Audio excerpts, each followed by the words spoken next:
Hello everyone. आज हम reservation के बारे में बात करेंगे क्योंकि रिसेंटली सरकार ने इसको एक्सटेंड किया है AWS के लिए। इसके लिए सरकार द्वारा 124th कॉन्स्टिट्यूशनल अमेंडमेंट बिल लाया गया 2019।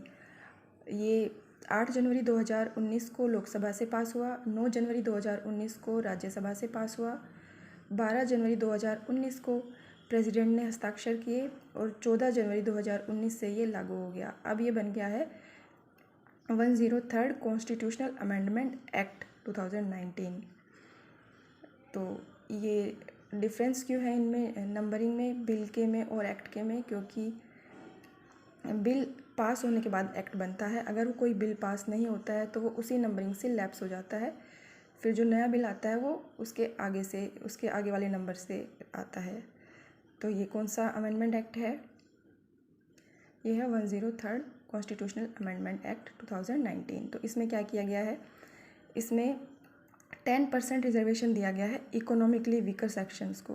किस किस चीज़ में ये दिया गया है? सेंट्रल गवर्नमेंट के द्वारा चलाए जाने वाले और प्राइवेट जो एजुकेशनल इंस्टीट्यूशंस हैं हायर एजुकेशन में, उनमें और सेंट्रल गवर्नमेंट की जॉब्स में। तो इसके द्वारा स्टेट गवर्नमेंट को या स्टेट गवर्नमेंट के जो चलाए जा रहे जो एजुकेशनल इंस्टीट्यूशंस हैं या फिर स्टेट गवर्नमेंट की जॉब्स में जो रिजर्वेशन नहीं दिया गया है, ये राज्य सरकारों पर छोड़ दिया गया है। तो अब ध्यान देने वाली बात यह है कि 10% reservation for economically weaker section, यानी कि अब जो ये आरक्षण बढ़ाया गया है 10% का, वो आर्थिक आधार पर बढ़ाया गया है। तो क्या इससे पहले जो रिजर्वेशन दिया गया है उसके कुछ अलग आधार हैं, वो अलग आधारों पे दिया गया है? तो इन सब को पढ़ने से पहले हम कुछ फंडामेंटल राइट्स के कुछ आर्टिकल्स पढ़ेंगे जो इससे रिलेटेड हैं। आइए देखते हैं।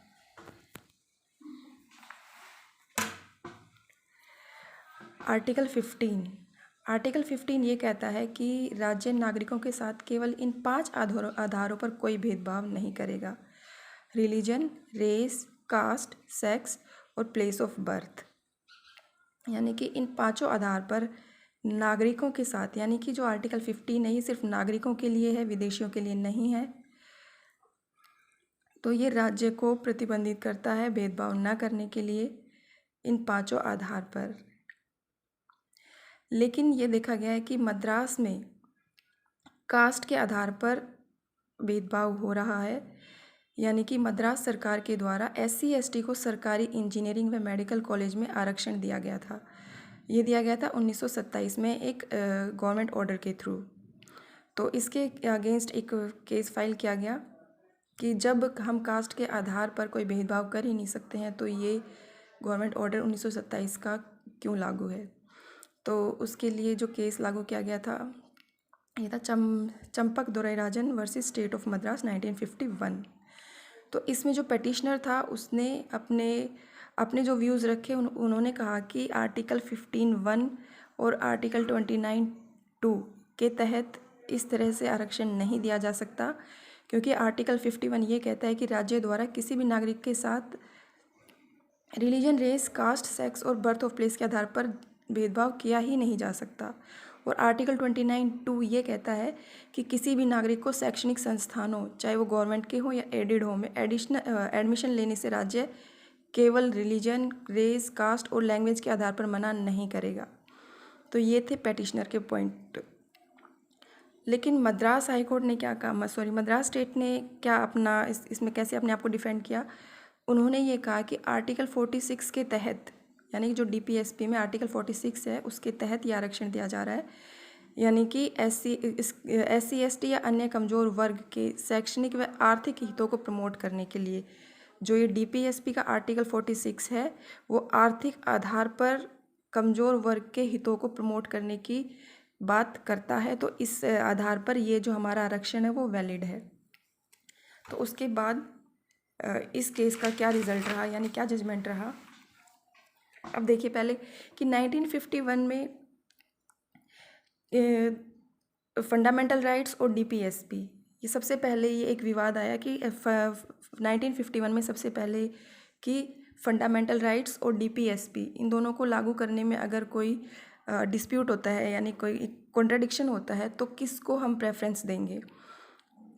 यानी कि यहाँ पे फंडामेंटल राइट आर्टिकल 15(1) और 29(2) के अगेंस्ट है डीपीएसपी 46।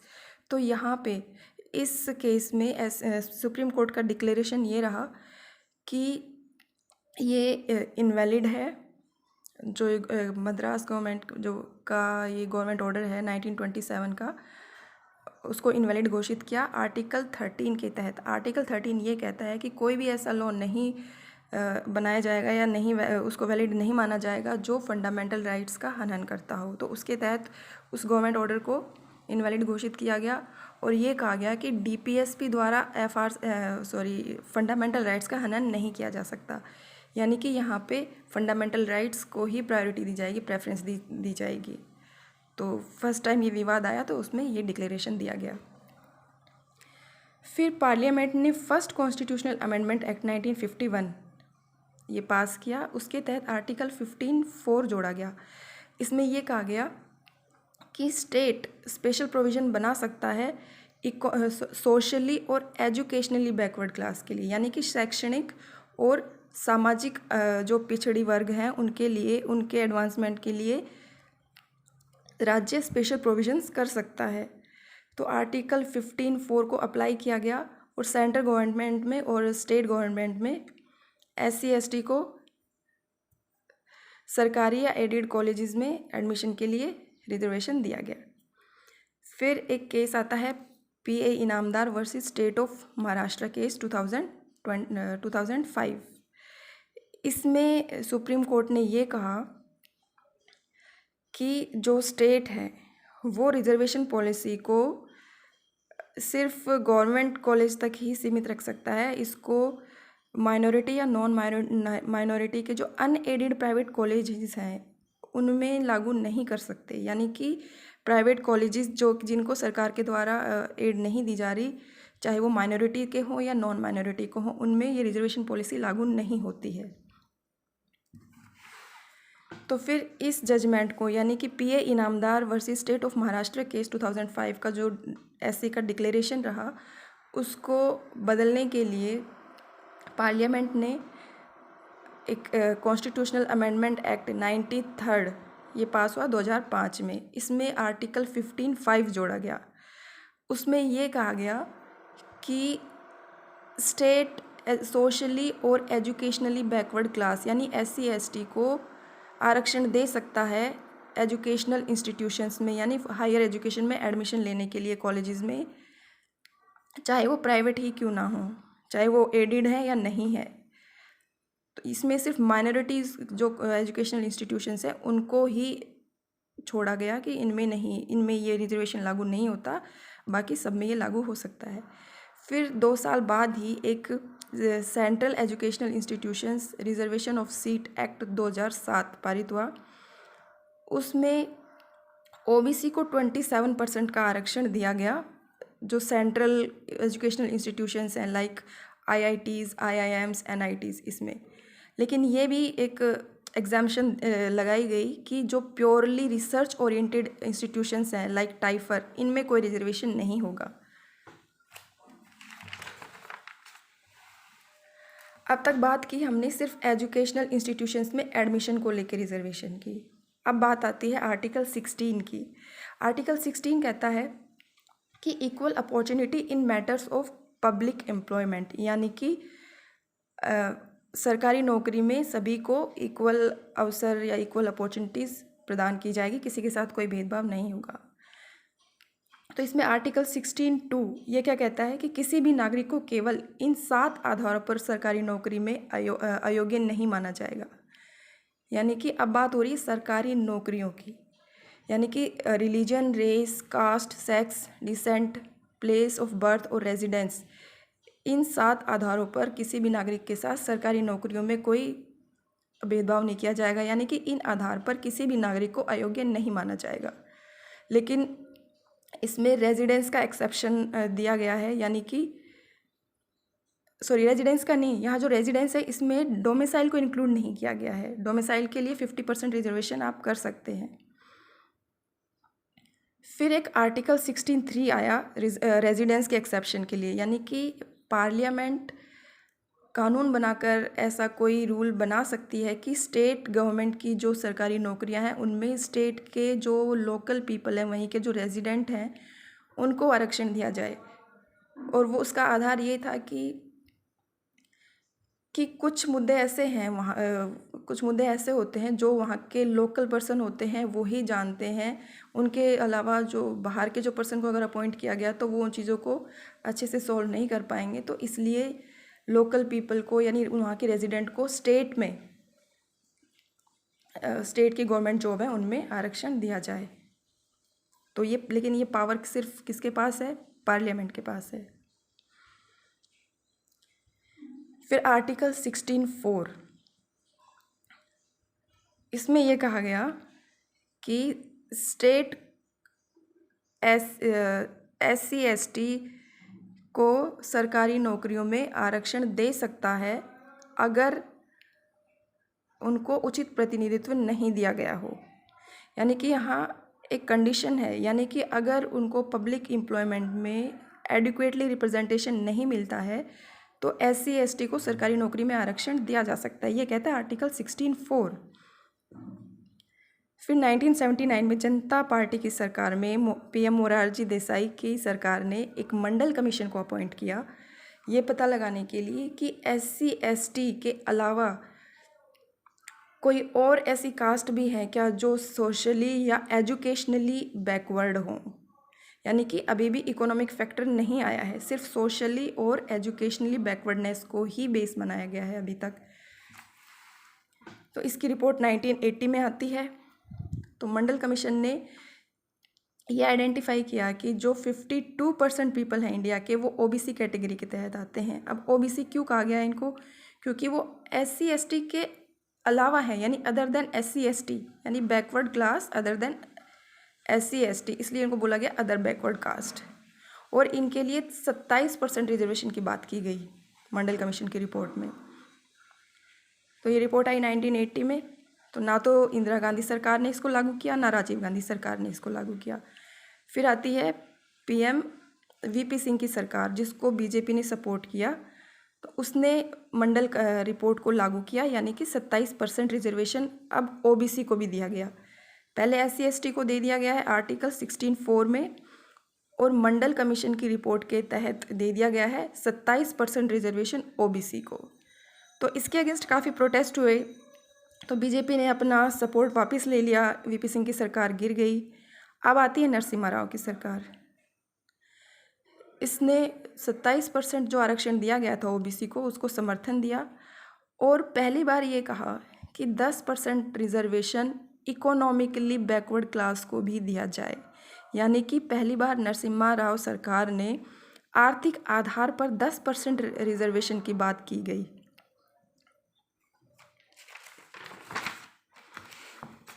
फिर प्रोटेस्ट हुए देश में। फिर एक बहुत इम्पोर्टेंट केस आता है, इंदिरा साहनी केस 1992 का, और इसको मंडल केस भी कहा जाता है। तो इसके तहत सुप्रीम कोर्ट ने क्या आदेश जारी किए? तो इसके तहत ये कहा गया कि बिना आर्टिकल 16(4) के देश में कोई आरक्षण दे नहीं होगा। और जो आर्टिकल 16(4) है, ये फंडामेंटल राइट नहीं है किसी भी इंडिविजुअल का या सिटीज़न का। ये स्टेट के डिस्क्रिशन पर डिपेंड करता है कि स्टेट आरक्षण देना चाहता है या नहीं देना चाहता है। और स्टेट की राय में अगर कि कोई क्लास है उसको रिप्रेजेंटेशन मिला है या नहीं मिला, तो ये स्टेट अपनी ओपिनियन के आधार पर, अपने डिस्कशन के आधार पर ये निर्णय लेगा। तो इसके लिए कोई पिटीशन फाइल नहीं की जा सकती कि हमें आरक्षण नहीं दिया जा रहा। और फिर ये कहा गया कि OBC के लिए जो आरक्षण के लिए 5 कॉन्स्टिट्यूशनल रिक्वायरमेंट फिक्स की गई। यानी कि ये 5 कॉन्स्टिट्यूशनल रिक्वायरमेंट ये हैं कि जो OBC को जो आरक्षण दिया जा रहा है उसका आधार क्या हो? शैक्षणिक और सामाजिक पिछड़ापन। तभी दिया जाए जब राज्यों को लगे कि उनको उचित प्रतिनिधित्व नहीं दिया गया है। और OBC में क्रीमी लेयर का भी प्रावधान किया गया है। और ये भी कहा गया कि 50% से ये रिजर्वेशन अधिक नहीं होना चाहिए, और प्रशासन की कार्यदक्षता को भी नुकसान नहीं होना चाहिए, यानी आर्टिकल 335 के तहत।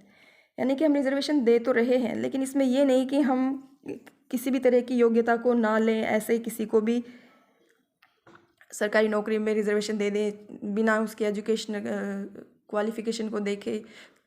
यानी कि जो प्रशासन की जो दक्षता है, एफिशिएंसी है, उस पर कोई फ़र्क नहीं पड़ना चाहिए, वो भी चीज़ कंसिडर की जानी चाहिए।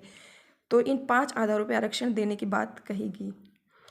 और फिर ये कहा गया कि आर्टिकल 16(4) केवल भर्ती में रिजर्वेशन की बात करता है, प्रमोशन में नहीं। और ये बात भी कही गई कि रिजर्वेशन को जो इकोनॉमिकली बैकवर्डनेस के आधार पर नहीं बढ़ाया जाए। यानी कि जो नरसिम्हा राव की सरकार ने बोला था कि 10% रिजर्वेशन इकोनॉमिकली बैकवर्ड क्लास को दिया जाए, तो उसको इसने यहाँ रिजेक्ट कर दिया है। यानी इंदिरा साहनी केस में ये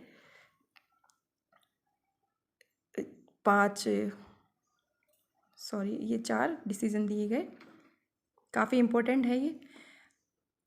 और सबसे इम्पोर्टेंट बात है कि इंदिरा साहनी केस 92 को ही मंडल केस के नाम से भी जाना जाता है। तो क्वेश्चन में वो मंडल केस भी पूछ सकता है, इंदिरा साहनी केस भी पूछ सकता है, तो इसका थोड़ा ध्यान रखें। तो इंदिरा साहनी केस में ये कहा गया था कि आर्टिकल 16(4) जो सिर्फ भर्ती में आरक्षण की बात करता है, प्रमोशन में नहीं। तो इस मंडल केस के जजमेंट को बदलने के लिए पार्लियामेंट के द्वारा 77th कॉन्स्टिट्यूशनल अमेंडमेंट एक्ट 1995 में लाया गया। इसके तहत आर्टिकल 16(4)A जोड़ा गया। उसमें यह कहा गया कि यदि राज्य को लगे कि SC/ST को उचित प्रतिनिधित्व नहीं मिला है, तो SC/ST को प्रमोशन में भी रिजर्वेशन दिया जाए। तो फिर इसके अगेंस्ट भी एक केस फाइल हुआ। तो वो केस जाना जाता है M Nagaraj versus union of India 2006। तो इसमें जो डिक्लेरेशन रहा सुप्रीम कोर्ट का, तो यहाँ सुप्रीम कोर्ट ने SC/ST को प्रमोशन में रिजर्वेशन देने के लिए 3 कॉन्स्टिट्यूशनल रिक्वायरमेंट फिक्स की। यानी कि अगर ये 3 आधार यानी 3 बातें उचित ठहरती हैं तो ही इनको प्रमोशन दिया जाए, प्रमोशन में आरक्षण दिया जाए। पहला कि जो ये प्रमोशन में आरक्षण दिया जाएगा वो भी सामाजिक और शैक्षणिक पिछड़ेपन के आधार पर ही दिया जाए, इसके अलावा कोई और दूसरा आधार ना हो। और अगर उचित प्रतिनिधित्व नहीं मिला है तो ही ये आरक्षण दिया जाए। और वही आर्टिकल 335 यानी कि बिना कार्य दक्षता को अफेक्ट किए। तो एक इम्पोर्टेंट केस आया UP state power corporation limited versus Rajesh Kumar case 2012। इसमें जो यूपी सरकार ने यूपी गवर्नमेंट में जो सरकारी नौकरी हैं उसमें जो SC/ST को प्रमोशन में जो वो रिजर्वेशन दिया गया था उसको सुप्रीम कोर्ट ने रिजेक्ट किया, क्योंकि उन्होंने वो डेटा दिए ही नहीं, वो इन तीनों रिक्वायरमेंट को फुलफ़िल नहीं कर पाए, इसलिए उसको रिजेक्ट करना पड़ा था।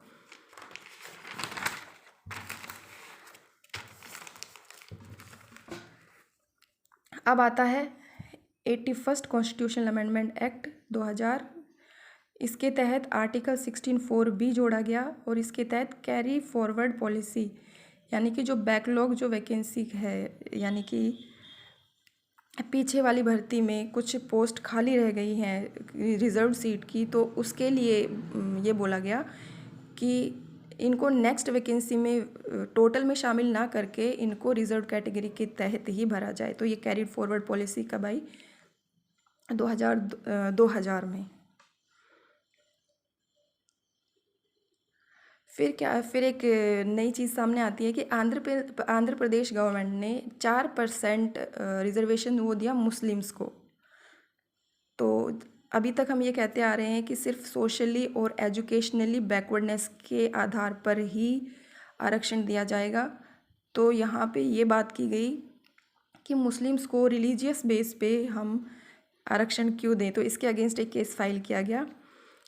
इस केस को कहा जाता है T Muralidhar Rao versus state of Andhra Pradesh 2010। तो इसमें सुप्रीम कोर्ट ने पूछा स्टेट गवर्नमेंट से कि आप रिलीजन के बेस पे आप कैसे आरक्षण दे सकते हैं। तो फिर स्टेट ने कहा कि हम मुस्लिम्स को आरक्षण नहीं दे रहे हैं, हम आरक्षण दे रहे हैं सोशली और एजुकेशनली बैकवर्डनेस के आधार पर ही।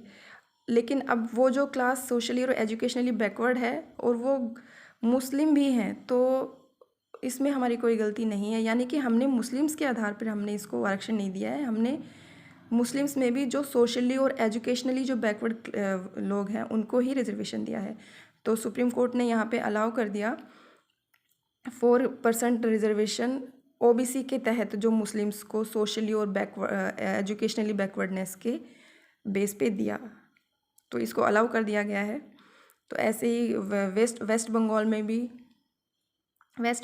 भी 10% का मुस्लिम्स को आरक्षण दिया जाता है, लेकिन आधार रिलीजन नहीं है, यहाँ पे आधार वही सोशल और एजुकेशनली बैकवर्डनेस है।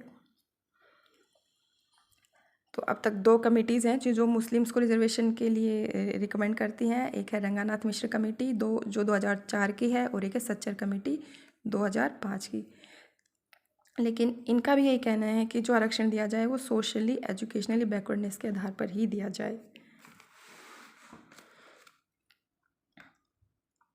फिर एक आर्टिकल 16(5) है जो एक्सेप्शन है आर्टिकल 16(2). आर्टिकल 16(2) वही है जो ये कहता है कि इन पर्टिकुलर के बेसिस के आधार पर कोई भेदभाव नहीं होगा।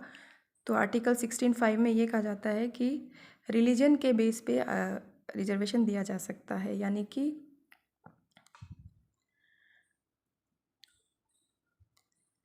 इसमें यह कहा गया कि जैसे कि कोई भी बोर्ड या फिर कोई कमेटी इस तरह से बनाई जाती है जो पर्टिकुलर रिलीजन को लेके बनाई जाती है, जैसे कि कोई हिंदू कोड बिल के लिए कोई कमेटी बनाएगी तो उसमें उस पर्टिकुलर रिलीजन के लोग ही शामिल किए जाएँ। तो ये आर्टिकल 16(5) के तहत है, ये किसी के फंडामेंटल राइट का हनन नहीं करता है। अब आते हैं मुद्दे पे जो हमने स्टार्ट किया था,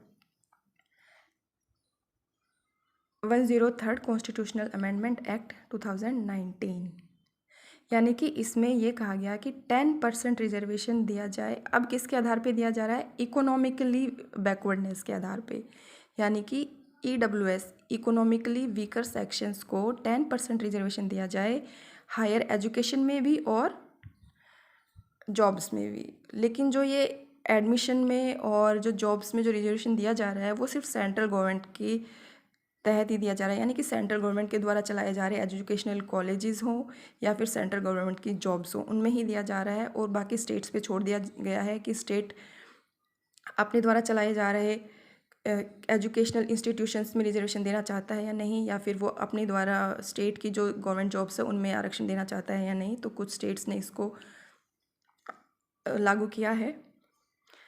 तो अब देखा जाए तो देखो कि SC को रिजर्वेशन मिला हुआ है 15%, ST को मिला हुआ है 7.5% और OBC को 27%, और अब जो दिया गया है EWS को वो दिया गया है 10%। तो ये टोटल होके हो जाता है 59.5। तो इसको चैलेंज किया गया है, इसको सबसे पहले चैलेंज किया गया ये एक्ट आने के कुछ घंटे बाद ही। एक NGO था यूथ फॉर इक्वालिटी, तो इसने ये कहा कि जो ये रिजर्वेशन दिया गया है वो बेसिक स्ट्रक्चर को वॉयलेट करता है, क्योंकि बेसिक स्ट्रक्चर रिजर्वेशन को इकोनॉमिक फैक्टर पे नहीं देने की बात करता है। इकोनॉमिक फैक्टर पे हम रिजर्वेशन नहीं दे सकते हैं, ये एक बेसिक स्ट्रक्चर है, तो इसका हनन होता है। फिर DMK ने भी फाइल किया एक मोशन मद्रास हाई कोर्ट में इसके अगेंस्ट। फिर 8 फरवरी 2019 को चीफ जस्टिस रंजन गोगोई ने इस पे स्टे लगाने से मना कर दिया इस अमेंडमेंट पे। जो के वेणुगोपाल हैं, अटॉर्नी जनरल हैं भारत के, उन्होंने गवर्नमेंट को कैसे डिफेंड किया इसमें।